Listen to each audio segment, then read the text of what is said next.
all new pro wrestling show this week. Man, what an important week we have for you on the pro wrestling show. We're going to talk about the Raw Ring Report, where the fallout from last week's Raw, where Baron Corbin's reign of terror continues, and you won't believe how he rewards Lashley and Drew McIntyre. Plus on the SmackDown Ring Report, well, when you say Daniel Bryan is brand new on his determination of becoming the WWE champion, but he takes it another thing far with just being the new Daniel Bryan with the Yes Movement Dawn. And on Hot Topics, we have a litany of Hot Topics, 2 Legends Pass, and more signings to come from WWE. We'll have this and more when the Pro Wrestling Show starts right now.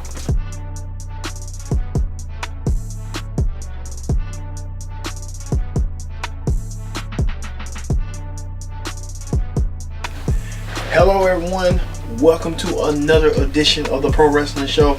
I'm your host as always, Kendrick Dix. Join in that conversation using the hashtag PSW right here, Pro Wrestling Show as the acronym speaks, here on Connect TV. Glad you're here on this incredible weekend. Like I said, what an incredible week we have. Let's get started with the Raw Ring Report. On the Raw Ring Report this week, man. The women's division takes center stage once again for the full hour, the first hour of Monday Night Raw.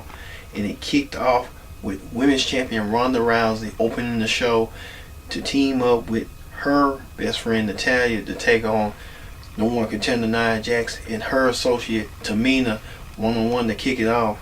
But things didn't go as so well, so to speak, as Natalya got attacked by Ruby Riott. Ruby Riott and her Riott Squad drives Natalya to a table, causing Natalya to be incapacitated, unable to compete. Where Ronda was trying to help her friend out, Ronda got attacked as well by the Samoan girls, Nia Jax and Tamina, for her troubles. Well, that didn't sit well with the women's champion as she confronted the new head of the Raw Women's Division, Alexa Bliss, and told Alexa that she wanted a match, and she didn't want to give her a match. She was going to do it herself against Nia and Tamina. And Alexa Bliss let her have whatever match she was going to have at the end of the night to find a partner. Speaking of Alexa Bliss being the new charge of the women's division of Raw, she did the same thing again. An open forum once again. Remember last week's open forum? She tried to orchestrate and tried to set up Sasha Banks and Bayley, but to no avail. That didn't. Well, it kind of did. Where she sent her goons to attack Mickie James, Alicia Fox. All the women's division just came out there and just attacked. But she did the same thing, but this time it didn't work out. Alexa Bliss said she had nothing to do with it. So Alexa Bliss set up a match between the Boss Hug Connection against Alicia Fox and Mickie James. The Boss Hug Connection wins. But interesting note on that if you saw those people that was asking all those questions, for me, I saw them and I know who they are. They are Booker T's students from the reality of wrestling. Each and every one of them came from Booker T's camp, and they was in Houston. So Booker T had the students come out there to be plants, and they can't fool. They can fool some people, they can't fool all people. So, it is what it is. All right. Speaking of that, Drew McIntyre gets appreciated by General Manager Baron Corbin with his own appreciation night, where the General Manager praised McIntyre for being on the right side of history.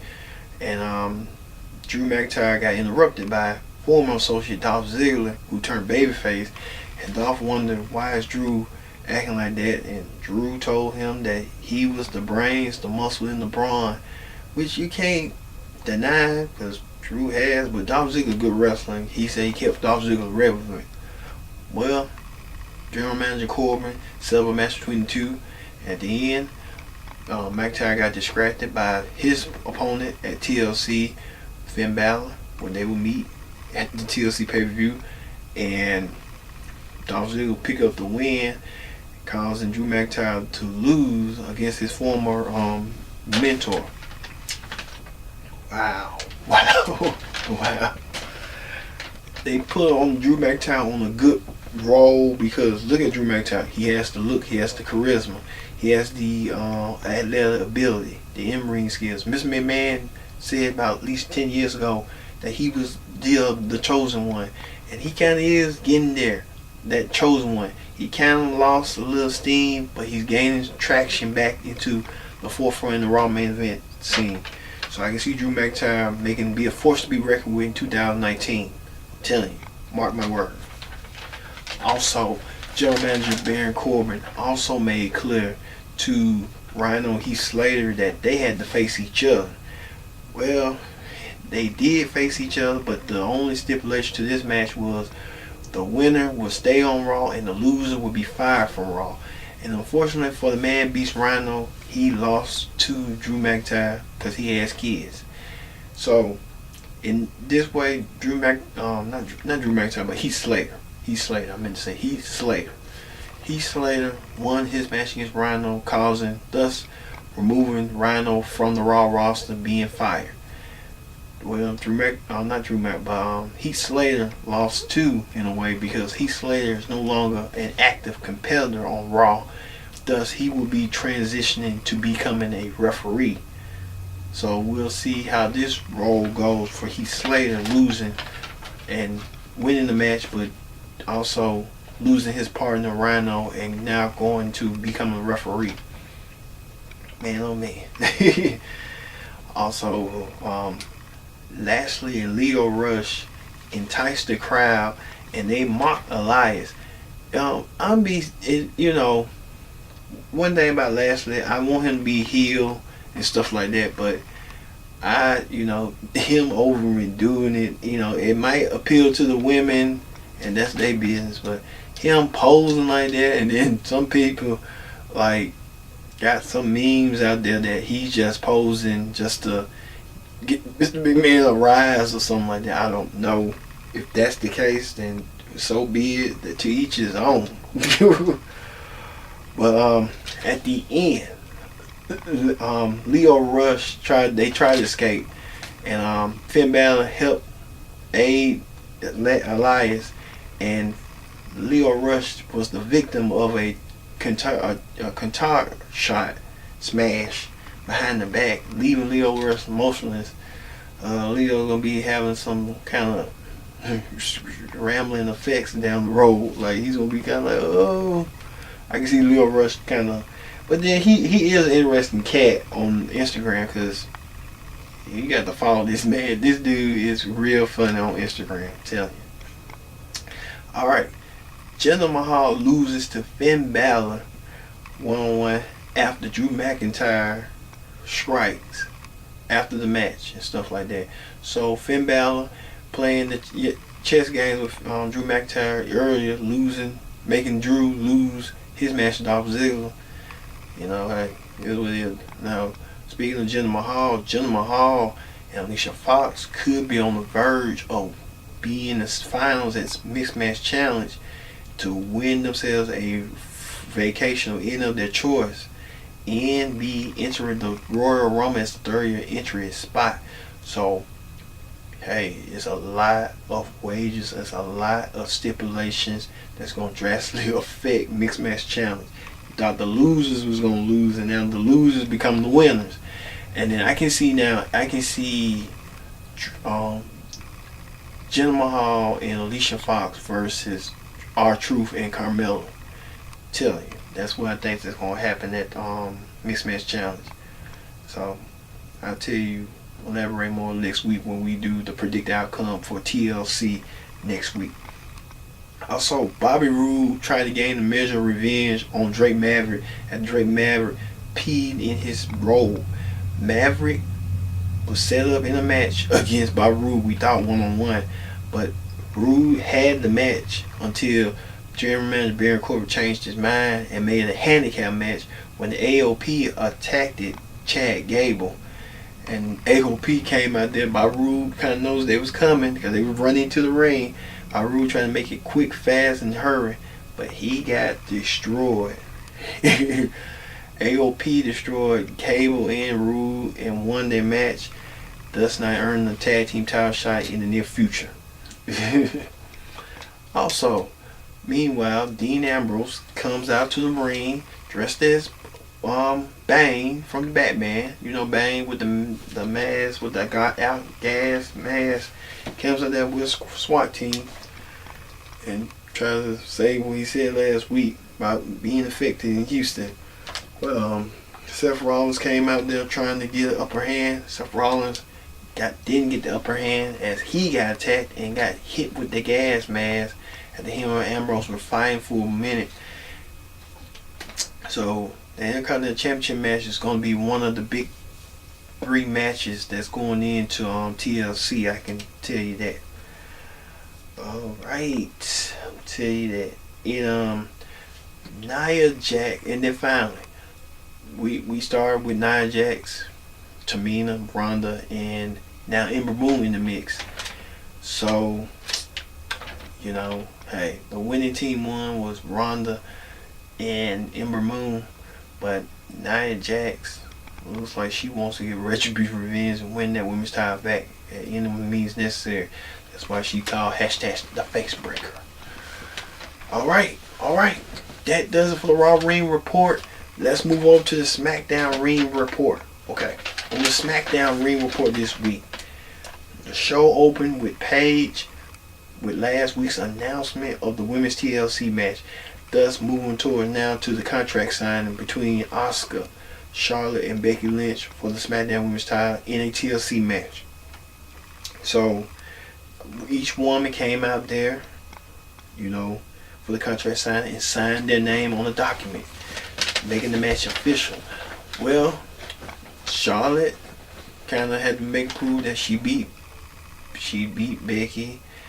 Becky proved that she beat Charlotte, but Asuka made a case that she beat Charlotte. Charlotte made a case that she beat Asuka, but Asuka made a case that she can beat Becky and Charlotte. But their manager Paige told them, hold on, let's have you in a match, Charlotte and Asuka team against Sonya Deville and Mandy Rose. Well, unfortunately, the team of Charlotte and Asuka didn't get along, as Charlotte lost and Asuka lost to Mandy Rose and Sonya Deville. They're building up Mandy Rose and Sonya Deville, so we got to see where they're going to go with that storyline with Mandy Rose and Sonya Deville. They're going to break up because they're kind of teasing a breakup. That's what I think. Also, a triple threat match between one members of the Usos, the Bar, and the New Day. And it turned out I think it was Cesaro, Jay, and Xavier Woods. And at the end, I think the Usos won the match, gaining a little advantage over the two teams heading into the TLC match, if they're going to be a TLC match. But I would want to say that make it a ladder match for the SmackDown Tag Team titles. Make it that interesting. I can see that. And Bully Ray made an interesting point that those 3 teams can outdo the 3 teams of the Dudley Boys, the Hardy Boys, and Edge and Christian. So we'll see. Also, WWE Champion Daniel Bryan was a special guest on Miz TV, and the Miz asked the tough questions to the new champion about when we talked about her last couple of weeks ago on Pro Wrestling Show. Miz said Daniel Bryan had to embrace being tough, being cheap dirty, and Daniel Bryan kind of was in between saying yes, no. Daniel Bryan got to the point. Daniel Bryan made his efforts clear that he's just an environmental guy, and the one thing that stood out about him becoming the new Daniel Bryan, the yes movement is dead. So Daniel Bryan, we'll see how this goes with this new Daniel Bryan. But then when We'll get to the main event later. What Daniel Bryan did that was kind of repulsive. But two former world champions collide as the Viper Randy Orton took on the charismatic enigma Jeff Hardy in a match, singles match. They've been rivaling ever since this whole year. But at the end, Hardy had the match won to Samoa Joe, just made with distraction about Hardy's drinking problem, and RKO and marking Jeff Hardy about his drinking problem. Randy Orton hit the RKO for the 1-2-3 and got the win. So Samoa Joe hitting up a heavy issue about Jeff Hardy's drinking and his sober problems, and we trying to see how far that's gonna go with Jeff Hardy. Had to go there. But finally, in the main event, The Miz took on former WWE champion AJ Styles. Both are former champions, but with Daniel Bryan at ringside in the commentary booth.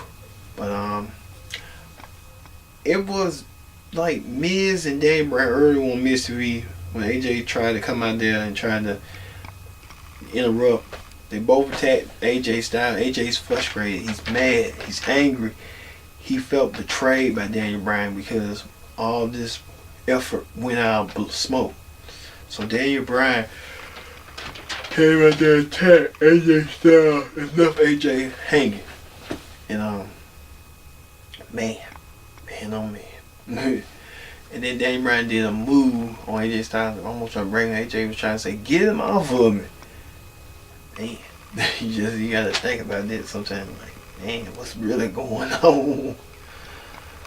Alright, that ends the SmackDown Ring Report. But next week on SmackDown, Charlotte goes 1-on-1 against Asuka in a WrestleMania rematch. The Bar versus the Usos in a rap battle hosted by New Day. So SmackDown gonna have a lot interesting note on that. Alright, when we return, we're gonna have hot topics. We're gonna talk about everything that you need to know what's going on in the wrestling world, and we're gonna have it here on the Pro Wrestling Show. Stay tuned.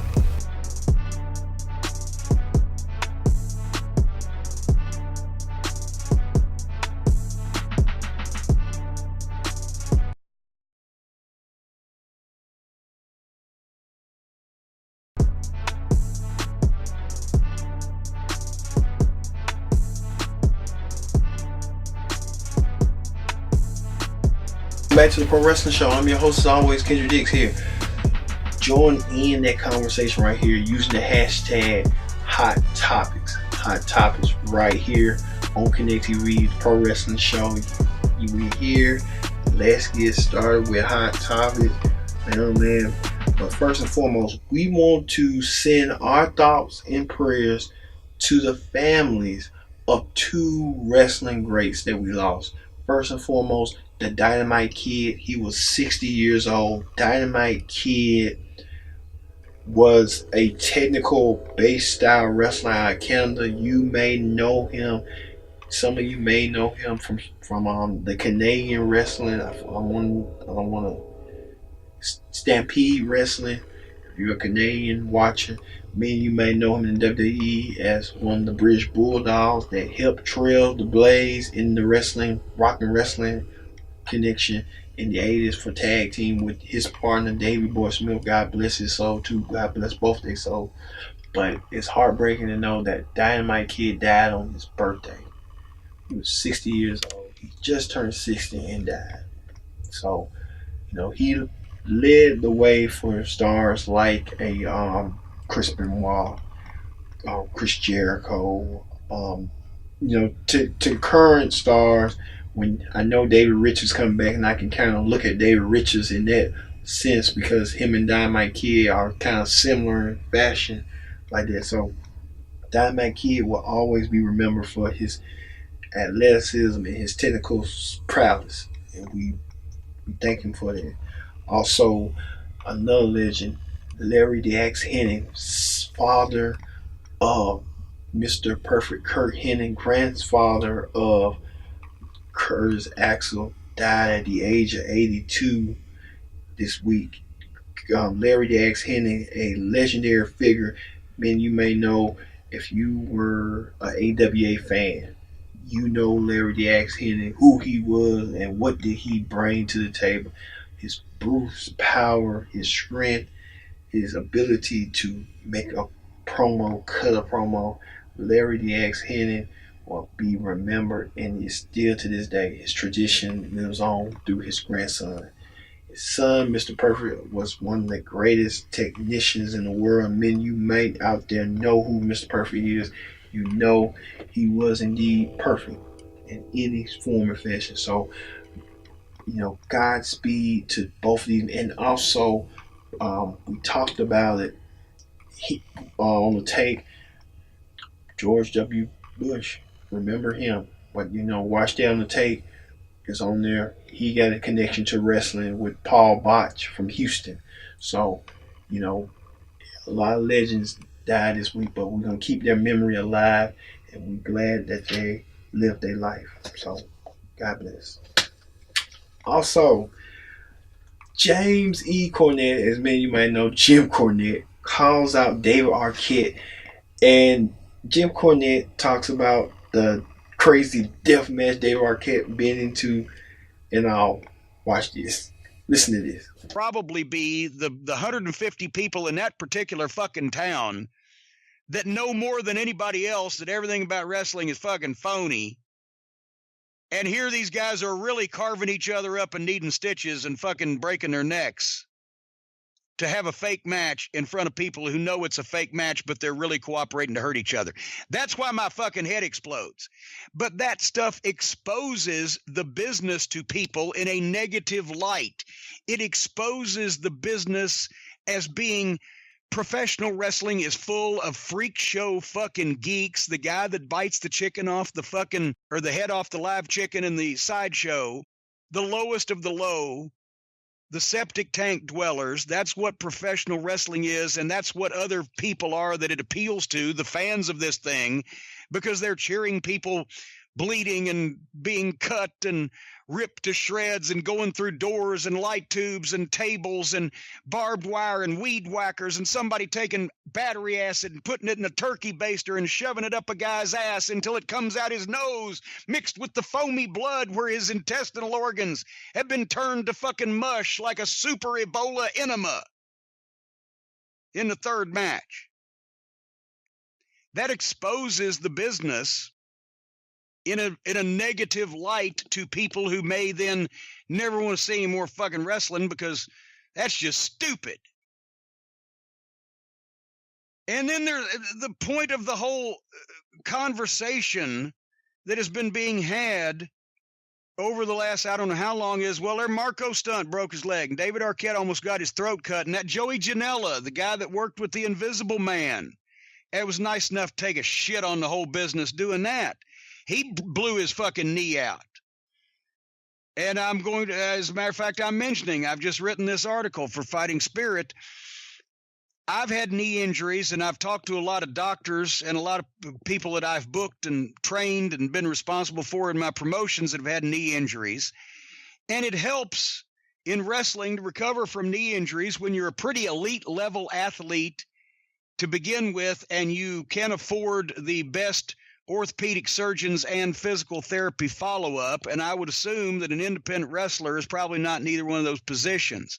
So he's going to have to modify his shit when he comes back, if he comes back. And if he does, then if all somebody is known for is doing goofy stunts and having stupid matches and popping up from shit that they ought to sell to go viral or being thrown off the roof or whatever the fuck, if that's all you're known for, as we mentioned when we talked about Dynamite Kid, you're shit out of luck, pal. So I don't know why people set this standard for themselves, and all it does not only is set a standard for them, but then it makes it harder for guys with real talent to get over because they have to go further because of these numbnutses. And these fucking promoters that would fly a 20-year-old kid around the fucking country, 120 pounds, put him on a fucking show, sooner or later he's going to break something, which he did. Or these fucking idiot promoters that run these goddamn death matches, which nobody wants to sponsor in town. No television station wants to air it. No reputable companies want to be involved with a wrestling promotion that's wrapping people up in barbed wire and shedding all that fucking blood all over the place and all the mercury gas out of the fluorescent light tubes. Nobody wants to be involved with that except the 200 people that the Ian Rottens or the Combat Zone Wrestlings or whatever the fucking world can put in a goddamn barn somewhere. And so there's no way to expand these promotions and make them bigger, like a Ring of Honor or like a fucking New Japan or like a goddamn, especially WWE. But it's a mark out thing for these fucking goofs that run shows like this. Generally, the head guy is the guy that wants to be the champion, put the hardcore belt on him, see all my scars. They can't go anywhere financially because that's such a limited niche, so they do it for the fuck of it because somehow it proves that they're hardcore and tough when they're cooperating with another person to rip each other up for real in front of people that know that it's a work. And you can't have people, reputably trained people on these shows because there are no reputable trainers in professional wrestling that train people to do death matches. The goofs that do it just make the shit up as they go along. Do you want somebody with broken glass and fucking barbed wire and goddamn blunt instruments making some shit up as they go along in a match with you? This whole thing is stupid and exposes the business not only because of the perception, not only because of the idea that everybody can do it, not only because of the fucking taste factor and the bar that it sets for real pros who have to get by with doing less moves and taking less bumps so they can have something called a career, and who have to concentrate on the competition aspect of the thing and the personality aspect. Can I make the fans believe that I'm somewhat legitimate and that what I'm doing here is somewhat legitimate? Those are the people that make the money. And these other people make it harder and harder for those people to do their job. So David Arquette, if he was so in love with wrestling, if he's an actor, I've never met him, but apparently he should be fairly glib. Did he give thought to becoming a manager, where then he might get some publicity for a promotion or a team or a wrestler? And he might be able to then train and be able to take a few bumps. I had manager matches where I was never presented as competitive to the fucking equal, to the professional wrestler or his equal, but the object was see me get my ass kicked. Wow, Jim Cornette just going in and going ham on them like that. Like, yeah, Lee. Ooh, man. Jim Cornette is no stranger to controversy. He's not gonna bite his tongue for nobody. Jim Cornette let him know after this Twitter feud between him and Dave Arquette. You see right here. Oh my God, they just go at the blows at each other. Dave Arquette says, and Jim Cornette talked about Dave Arquette being a mark, like a fan, and said about Russo gave him the belt, the WCW title, as a joke, and then it was just so much going on for real. So that feud will continue on going. I know. Also, Impact star Brian Cage proposes to Lucha Underground star Melissa Santos. Now we all know they have a child together. They have been boyfriend girlfriend. Now they're gonna take it to the next level. And big up, congratulations to Brian Cage and Melissa Santos on their engagement. And you'll see this video right here. Yes. True love wins, and congratulations to the happy couple. And Brian Cage could be winning some new hardware pretty soon, but we'll talk about that on the Impact Report shortly. Also, WWE considering Queen of the Ring. This coming out the heels of their Evolution pay-per-view. WWE wants to do something big, do something grand. They're gonna have Evolution Part 2, but they also want to add more to the pay-per-view with the Queen of the Ring. So it's considering it reportedly. So hey, more merrier to the ropes. If they want to do something, do it. Also, Alexa Bliss many people are saying she's cleared to return to the ring after seeing these pics right here of her at the Performance Center, getting back to the basics again. But as of right now, she's not cleared the ring. But Mark Henry said on Busted Radio that she was cleared to the ring, but unfortunately she's not.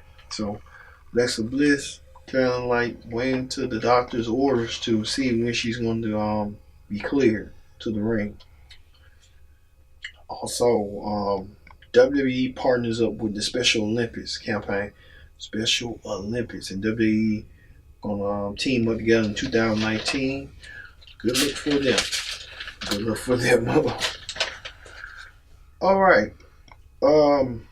As we know that WWE is interested in 3 stars after their contract is up. Now they're interested in New Japan star, the New Japan champion. No, it's not Kenny Omega. I had looked at it and thought they was, but it's not that Kenny Omega. It's New Japan's light heavyweight champion Kushida, and hey, he can be a great addition to the cruiserweight division. That's what they're gonna look at. Triple H looking at that. I'll tell you. And also they're looking at Indie star, Ring of Honor star Karen Q, too, and Rachel Edelman, who's the daughter of famed Hall of Famer Paul Edelman and the girlfriend of Cassius Ohno. So it's just a lot. Also, there with the Impact, the new TV partner with Impact Wrestling may be announced within the next month. So hopefully Impact Wrestling could find a new TV partner soon and to be aggressively and looking for the new TV partner and get what I hope is WGN America, because I feel like they can be on WGN, but it's a small reach, but it's somewhat of a reach. I saw Paramount TV and I was like, they can go back there. If it be there, I'd be shocked as hell. I would be shocked and surprised if they go back to Paramount or Spike or whatever. But I think they're going to go on WGN because they ain't going on Sci-Fi and they ain't going on True TV. I'll be shocked if they go back on True TV because the True TV ain't had wrestling in 15 years. So I'll be shocked on that. So we talk about that. Also, reportedly, there's been talks that KO reportedly may return to the Royal Rumble. Kevin Owens come back to the Royal Rumble. And then also, reportedly, EC3 may debut at the Royal Rumble. All right, we'll see on that. We'll see. Roman Reigns was at the Tribute to the Troops show. He's going to have some role in the Tribute to the Troops. So the big dog returning to WWE TV for one appearance to Tribute to the Troops. Also, Hulk Hogan to appear at WrestleMania 35. Reportedly, the host making his return back when he was at WrestleMania 1 throughout, and he headlined 8 consecutive WrestleManias, 9 consecutive WrestleManias. So Hulk Hogan returning back where it all begins again in a bigger stage. Now they're saying reportedly Minnesota is still in the running for WrestleMania 36. The new stadium and stuff like that. But other cities are building, including Los Angeles, LA, Atlanta, Chicago, and Orlando. I think Minnesota's going to get it. And then Atlanta might get it. Because if WrestleMania comes to Atlanta, they got to come to Atlanta because that damn stadium, that new stadium they built, and they already built it, they're going to have to come there and do a WrestleMania in that stadium. Because if they do, I'm fucking going. I'm telling you, they're gonna be our first WrestleMania. All right, Dolph Ziggler and Carl Anderson and Luke Gallows. That deal are coming up soon. So could they be like reportedly leaving WWE? And there's been talk about Jim Ross talking to talent secretly to get them aboard Cody's new Young Bucks' new wrestling organization that they reportedly supposed to do in January, AEW wrestling. So it's just so much going on. It's just twists and turns. I can't wait for January to get here already. And we talk about the Raw Squad getting a push and all that stuff. Let's see. And finally, the Impact. Trying to see. Okay, Impact. Okay.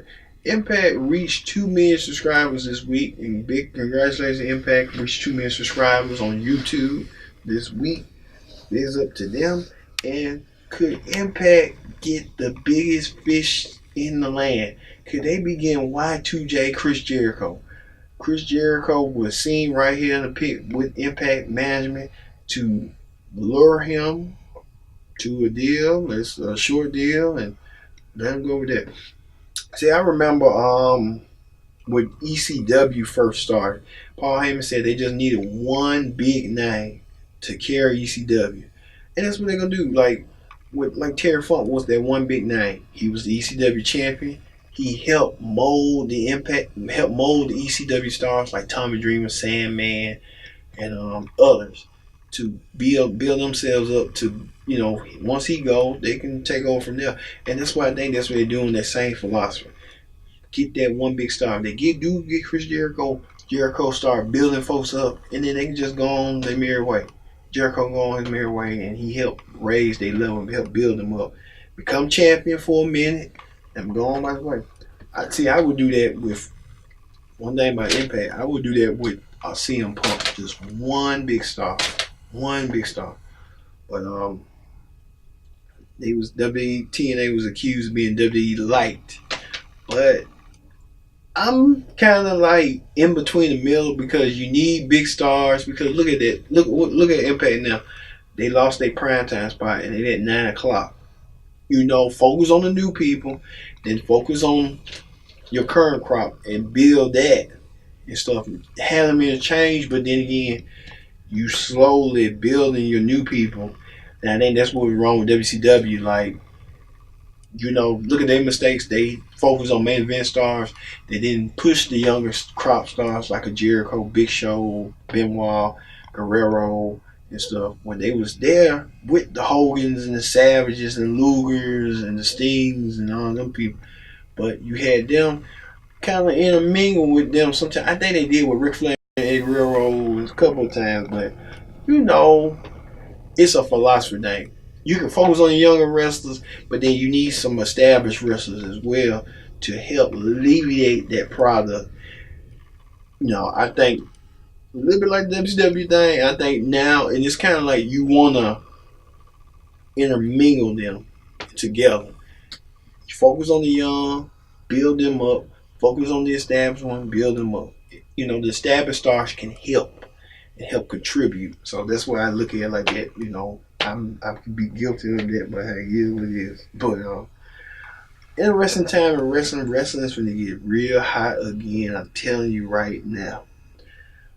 Sports is hot already, but wrestling, you see everybody moving and shaking and going to different places. So hey, it is what it is.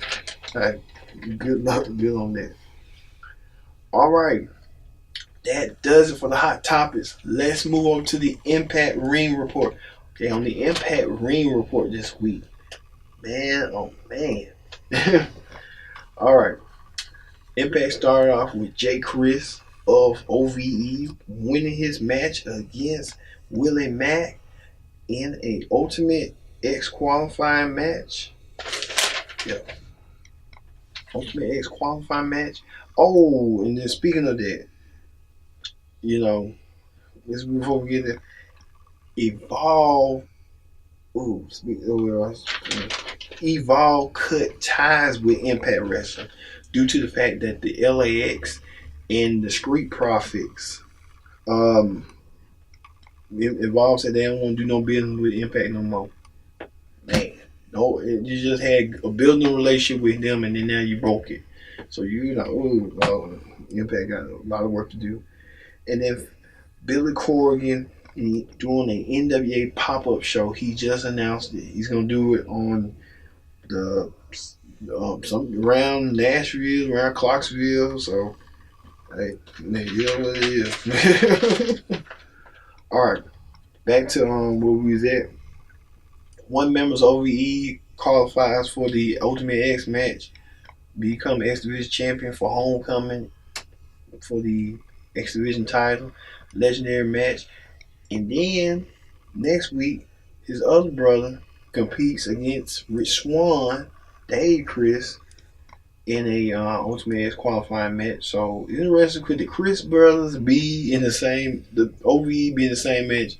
So it's kind of interesting on that. And then the Rascals, you got the other one, I forgot his name.